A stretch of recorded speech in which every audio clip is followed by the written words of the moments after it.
মা, তোমার বয়স বেশি হলেও তোমার ভিতরে এখনো অনেক টাইট। আমি একটু করলে আর পারব না।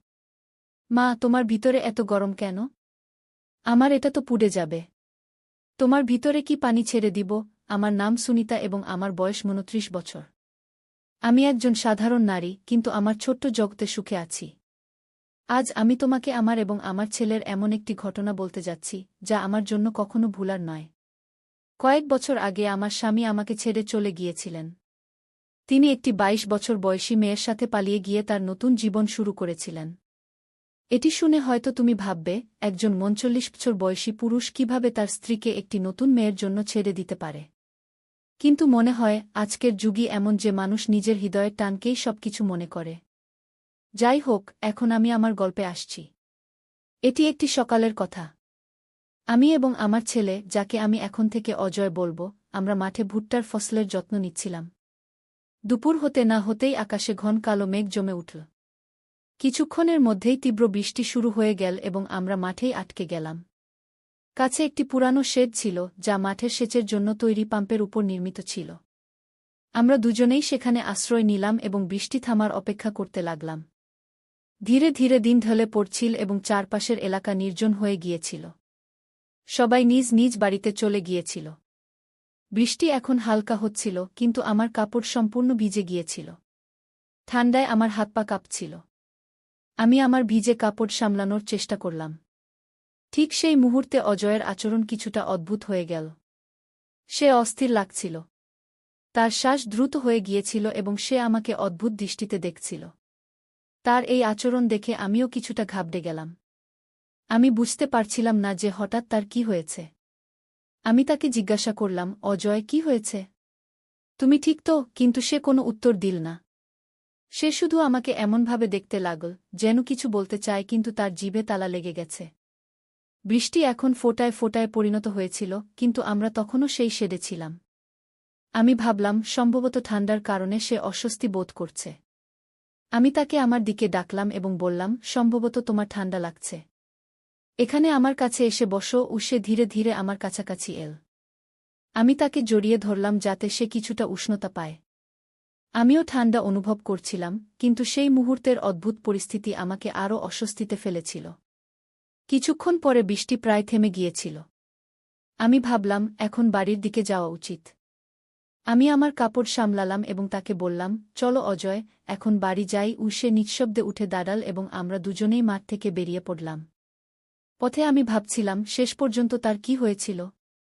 সে কেন এমন আচরণ করল? আমি সিদ্ধান্ত নিলাম যে বাড়ি পৌঁছে তার সাথে খোলামেলা কথা বলব, যাতে সবকিছু পরিষ্কার হয়ে যায়। বাড়ি পৌঁছেই আমি তাকে জিজ্ঞাসা করলাম, অজয়, সেই সময় তুমি এত অস্থির কেন হয়ে গিয়েছিলে? কি হয়েছিল? সে কিছুক্ষণ চুপ থেকে ধীরে ধীরে বলল, মা, আমাকে ক্ষমা করে দিও। আমি বুঝতে পারিনি যে আমার কি হচ্ছিল। শুধু এক অদ্ভুত অস্থিরতা হচ্ছিল। তার কথা শুনে আমি কিছুটা স্বস্তি পেলাম। আমি ভাবলাম, সম্ভবত সে সেই সময়ের পরিবেশে অস্বস্তি বোধ করেছিল। আমি তাকে সান্ত্বনা দিলাম, কোনো সমস্যা নেই বাবা। যদি কখনো এমন কিছু অনুভব কর, আমাকে সঙ্গে সঙ্গে বলবে। সেই রাত আমি তাকে বিশ্রাম করতে দিলাম এবং নিজেও ঘুমানোর চেষ্টা করলাম। কিন্তু আমার মনে প্রশ্ন ঘুরছিল, এটি কি শুধু অস্থিরতা ছিল নাকি আরও কিছু? আমি এটিকে পরের দিনের জন্য রেখে দিলাম, কারণ অনেক সময় সময়ের সাথে সাথে উত্তর নিজেই চলে আসে। পরের সকালে অজয় তার ঘর থেকে বেরিয়ে এল সম্পূর্ণ স্বাভাবিক। তার আচরণ ঠিক যেমন প্রতিদিন হয়, যেন গত রাতে কিছুই হয়নি। আমি ভাবলাম, সম্ভবত এটি সত্যিই একটি মুহূর্তের ব্যাপার ছিল এবং এ নিয়ে বেশি চিন্তা করা ঠিক নয়। দিন কেটে গেল এবং আমরা আমাদের দৈনন্দিন কাজে ব্যস্ত হয়ে পড়লাম। কিন্তু আমার মনে সেই প্রশ্ন কোথাও না কোথাও থেকে গেল। একদিন সুযোগ পেয়ে আমি তার সাথে হালকাভাবে কথা শুরু করলাম, অজয়, তোমার কি মনে আছে সেই দিন মাঠে কি হয়েছিল? আমি দেখেছিলাম যে তুমি হঠাৎ অস্থির হয়ে গিয়েছিলে। সে কিছুক্ষণ থেমে বলল, মা, আমি নিজেই বুঝতে পারিনি যে কি হয়েছিল। সম্ভবত বৃষ্টি, ঠান্ডা এবং সেই নির্জন জায়গা আমাকে কিছুটা ভয় পাইয়ে দিয়েছিল। তার কণ্ঠে সত্যতা ছিল। আমি বুঝতে পারলাম যে সে সেই অভিজ্ঞতা নিয়ে নিজেও বিভ্রান্তিতে ছিল। আমি তাকে আরও অস্বস্তিতে ফেলতে চাইনি, তাই বললাম, ঠিক আছে বাবা, মাঝে মাঝে এমন হয়। বেশ কয়েকদিন সবকিছু স্বাভাবিকভাবে চলতে থাকল। কিন্তু একবার আবার, যখন আমরা মাঠে কাজ করছিলাম, এমন কিছু ঘটল যা আমাকে ভাবতে বাধ্য করল। অজয় আমার কাছে এসে হঠাৎ বলল, মা, আমি তোমাকে কিছু বলতে চাই। আমি তার দিকে তাকিয়ে জিজ্ঞাসা করলাম, বলো, কি কথা? সে কিছুটা দ্বিধা করে বলল, আমার এখন মনে হচ্ছে সেটা অস্থিরতা ছিল না। সম্ভবত তোমাকে সেই অবস্থায় দেখে আমি নিজেকে নিয়ন্ত্রণ করতে পারিনি। কি তার এই কথা শুনে আমি হতবাক হয়ে গেলাম। আমার মনে অনেক প্রশ্ন উঠতে লাগল, এটি কি শুধু একটি অস্বস্তিকর মুহূর্ত ছিল নাকি আরও কিছু? আমি তার বয়স এবং মানসিক অবস্থা আজকে বুঝিয়ে বললাম, এই বয়সে এমনই হয় যখন আবেগগুলো জটিলতা তৈরি করে, কিন্তু তোমাকে বুঝতে হবে এবং সঠিক পথে ফিরে আসা শিখতে হবে। সে আমার কথা মন দিয়ে শুনল এবং মাথা নেড়ে বলল, আমি বুঝেছি মা, আমাকে ক্ষমা করো। আমি এখন এই জিনিসগুলো নিয়ন্ত্রণ করার চেষ্টা করব। এই কথোপকথন আমাদের মধ্যে একটি নতুন বোঝাপড়া তৈরি করল। সে তার আবেগগুলো আরও ভালোভাবে সামলানো শুরু করল এবং আমিও অনুভব করলাম যে একজন মা হিসেবে তার মানসিক অবস্থাকে গভীরভাবে বুঝতে হবে। সময় কেটে গেল এবং আমাদের সম্পর্ক আগের চেয়ে আরও শক্তিশালী হয়ে উঠল। সেই ঘটনার পর আমরা একে অপরের সাথে খোলামেলা কথা বলতে শুরু করলাম, যা আমাদের জীবনকে আরও সুন্দর করে তুলল। এক সন্ধ্যায় আমরা দুজন ছাদে বসে চা পান করছিলাম। আজও হঠাৎ বলল, মা, আমি তোমাকে আরও কিছু বলতে চাই। আমি হেসে বললাম, বলো, কি কথা? সে একটু গম্ভীর হয়ে বলল, সেদিন তুমি আমাকে যা বুঝিয়েছিলে তার জন্য আমি তোমার খুব কৃতজ্ঞ। তুমি সবসময় আমাকে সঠিক পথ দেখাও। কখনো কখনো আমার মনে জটিলতা তৈরি হয়, কিন্তু তোমার কথা আমাকে স্পষ্ট করে দেয়। কি তার কথা শুনে আমি খুব খুশি হলাম। আমি বললাম, বেটা, কোনো আবেগই ভুল নয়, শুধু তাকে সঠিকভাবে বুঝতে এবং প্রকাশ করতে হবে। সে সম্মতিতে মাথা নেড়ে বলল, মা, আমি এখন চেষ্টা করব আমার আবেগগুলো বুঝতে এবং সঠিকভাবে প্রকাশ করতে। এই কথোপকথনের পর আমি অনুভব করলাম যে আজও সত্যিই বড় হয়ে উঠছে। আমরা তার ভবিষ্যৎ, পড়াশোনা এবং স্বপ্ন নিয়েও দীর্ঘ আলোচনা করলাম। সেই ঘটনাকে পেছনে ফেলে আমরা জীবনে এগিয়ে যাওয়া শিখলাম। বছরগুলো পর একদিন আজও আমাকে বলল, মা, আমার পড়াশোনা শেষ হয়েছে। আমি এখন চাকরির জন্য শহরে যেতে চাই। কি এটা শুনে আমার মন একটু ভারী হয়ে গেল। একজন মা সবসময় তার সন্তানকে কাছে রাখতে চায়, কিন্তু তার চোখে উদ্যম এবং আত্মবিশ্বাস দেখে আমি বললাম, তোমার যা ভালো লাগে তাই করো। আমি সবসময় তোমার সাথে আছি। সে আমার পাশে বসে বলল, মা, তোমার কারণেই আমি আজ এখানে পৌঁছেছি। যখন তোমার সবচেয়ে বেশি প্রয়োজন ছিল, তুমি আমাকে সঠিক পথ দেখিয়েছ। তার কথা শুনে আমার চোখে পানি চলে এল, কিন্তু তা ছিল খুশি এবং গর্বের অশ্রু।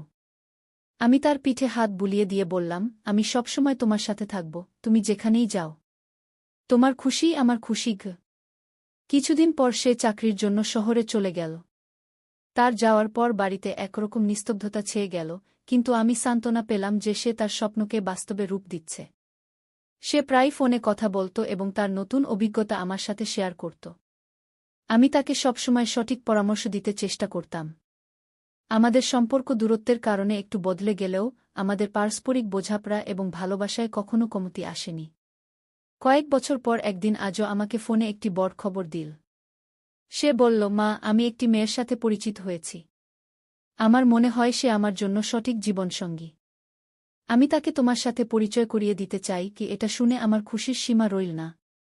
আমি তাকে আশীর্বাদ দিয়ে বললাম, আমি তোমার সিদ্ধান্তকে স্বাগত জানাই।